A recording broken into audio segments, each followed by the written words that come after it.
Following the destruction of House Atreides by House Harkonnen, Princess Irulan, the daughter of Padishah Emperor Shaddam IV, journals about her father's betrayal of the Atreides. On Arrakis, Stilgar's Fremen troops accompany Paul Atreides and his pregnant Bene Gesserit mother, Lady Jessica, to Sietch Tabr.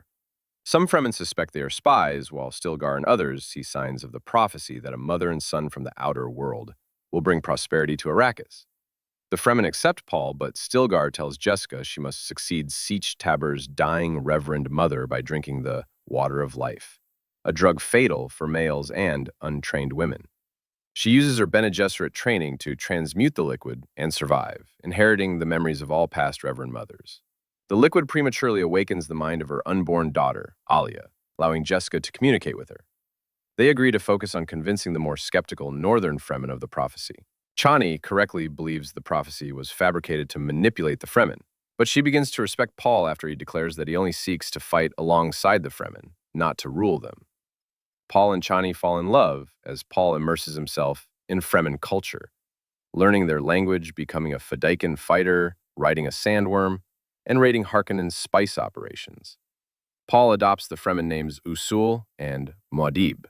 Due to the continuing spice raids, Baron Vladimir Harkonnen installs his cunning and sadistic nephew Feyd-Rautha as Arrakis' ruler.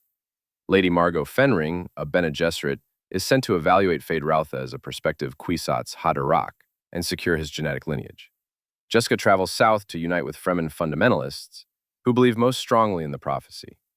Paul remains in the north, fearful that his visions of an apocalyptic holy war will come to pass if he goes south, as a messiah. During a raid on a smuggler spice harvester, Paul reunites with Gurney Halleck, who leads Paul to the hidden atomic warhead stockpile of House Atreides.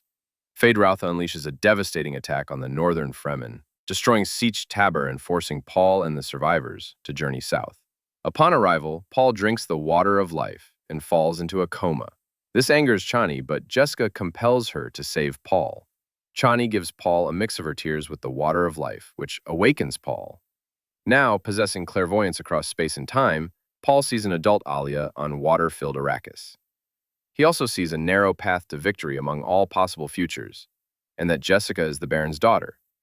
Paul meets with the Southern Fremen War Council, galvanizing the crowd by demonstrating his ability to discern their deepest thoughts. He declares himself the Lisan al-Gaib and sends a challenge to Shaddam, who arrives on Arrakis with Irulan and the Sardaukar. As Shaddam chastises the Harkonnens for their failures, the Fremen launch an offensive, using atomics and sandworms to overpower the Sardaukar. Paul executes the Baron and captures Shaddam. Meanwhile, Gurney leads an assault on Arrakeen, intercepting and killing Rabban. Paul challenges Shaddam for the throne and, to Chani's dismay, demands to marry Irulan. Previously summoned by the Baron, the great houses arrive in orbit, ready to invade the planet. But Paul threatens to destroy the spice fields with atomic weapons if they intervene. Feyd-Rautha volunteers to be Shaddam's champion, and Paul kills him in a duel. Irulan agrees to Paul's request for marriage on the condition that her father lives.